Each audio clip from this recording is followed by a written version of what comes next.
29th of May, the people of South Africa voted in a watershed election.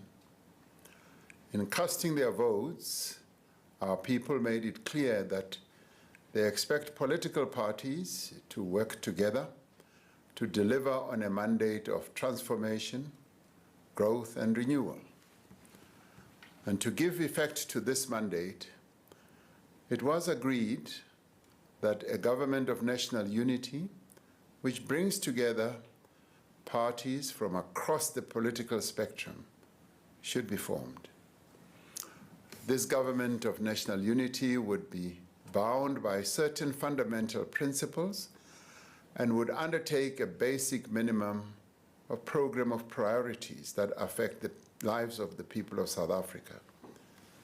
Following discussions over the course of the last few weeks, a total of 11 parties have elected to work together in government as well as in parliament.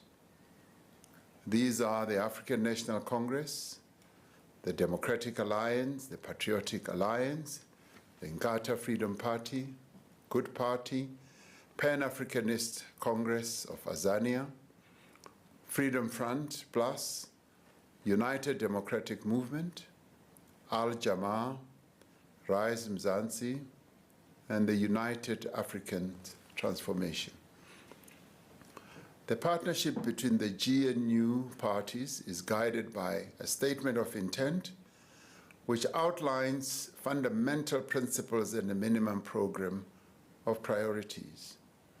All the parties have made a commitment in writing to respect the Constitution and to promote accountable and transparent governance, evidence-based policies, and decision-making, the professionalization of our public service based on integrity and good governance. The incoming government will prioritize rapid, inclusive, and sustainable economic growth and the creation of a more just society by tackling poverty and inequality, as well as unemployment. The establishment of the Government of National Unity in its current form is unprecedented in the history of our democracy. We have had to consider how to form a new government in a manner that advances the national interest, that also gives due consideration to the outcome of the election and that makes use of the respective capabilities within each of the parties represented. We have had to consider not only the immediate needs of the country, but the needs of all our people. We have also had to consider the stability, effectiveness, and the durability of the government that we are establishing. It is true that some South Africans have expressed concern about the length of time it has taken to form a government since the elections. As the discussions have unfolded, they have been worried about the effect of a protracted process on confidence and the stability of the country.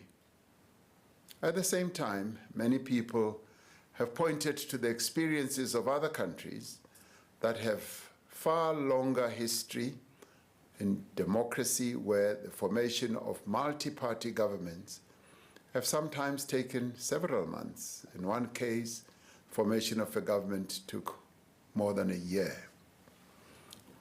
As a relatively young democracy, we should be proud that we have moved to establish a government comprised of a number of parties within such a short space of time. Through our discussions, we have been able to build consensus on the tasks of government. We have shown that there are no problems that are too difficult or too intractable that they cannot be solved through dialogue and negotiations. This evening, I am pleased to announce the members of the National Executive of our country who will bear collective responsibility to give effect to the will of the people of South Africa. In forming the national executive of our country, we have had to consider several factors and advance a number of key principles. We've had to ensure that the incoming government will be effective and that it will have people with the experience, the skills and capabilities to deliver on its mandate. It is important that we deploy into positions of responsibility people who are committed, capable, and hardworking, and who also have integrity. We've had to ensure that all the parties are able to participate meaningfully in the national executive, as well as in various parliamentary positions, and that they should represent the diversity of the people of South Africa properly. We have sought to ensure that the national executive is representative of the people of South Africa, giving due consideration to gender, to youth, demographics, as well as the regional distribution in our country. We want South Africans to see themselves reflected not only in the composition of government, but also in the policies and the programs of our government.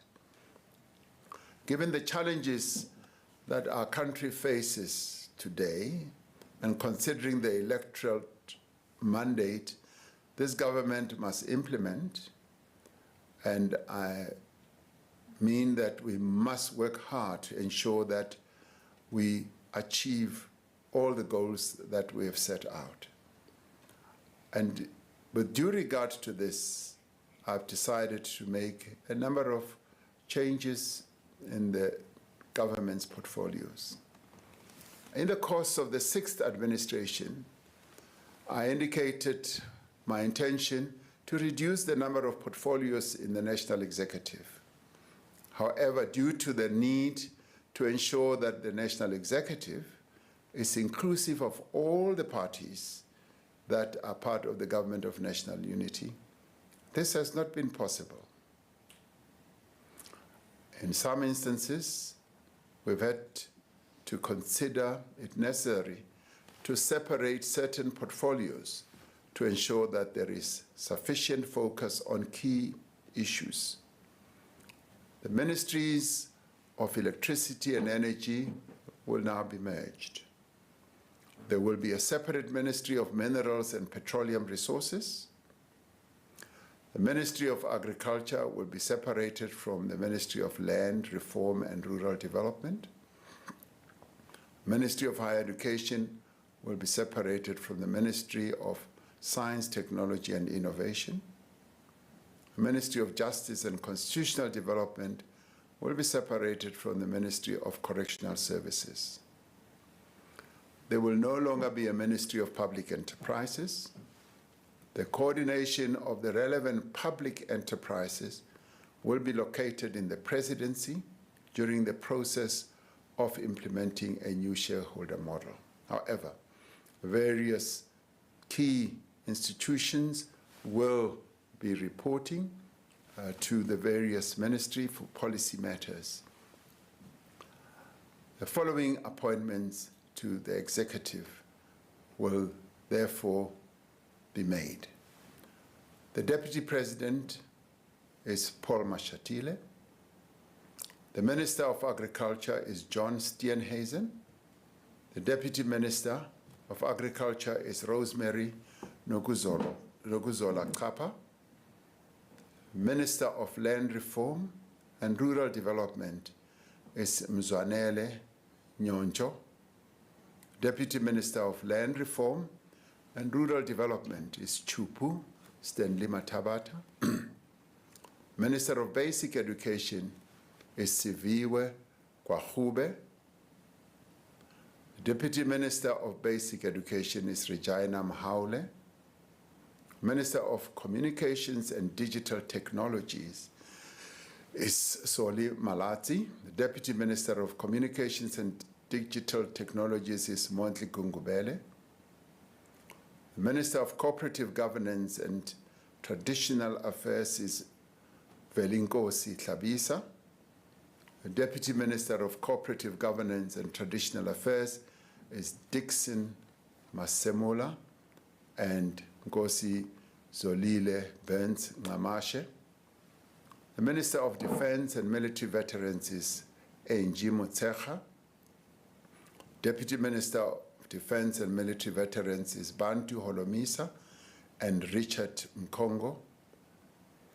Minister of Electricity and Energy is Ramaphosa Ramaphosa.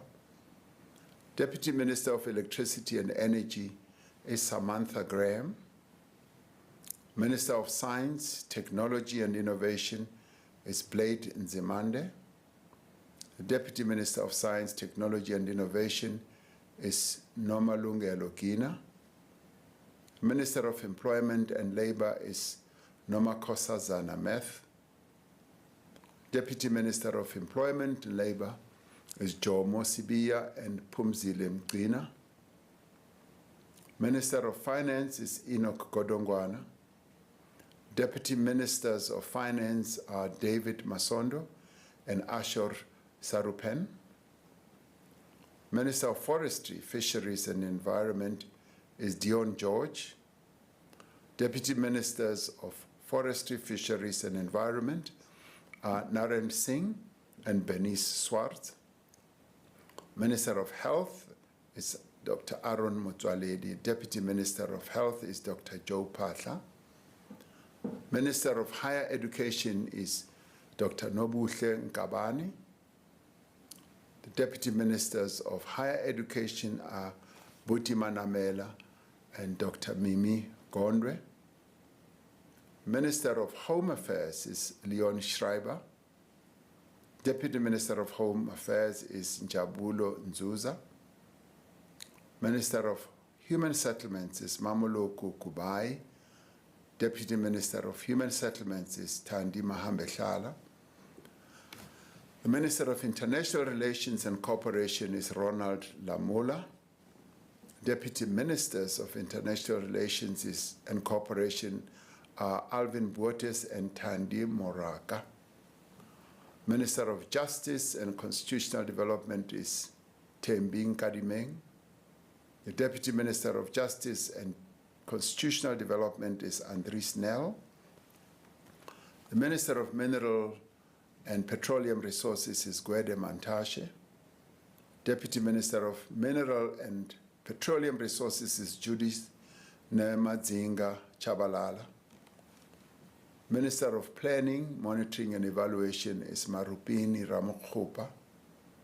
Deputy Minister of Planning, Monitoring and Evaluation is Seiso Muhai. Minister of Police is Senzo Mkunu.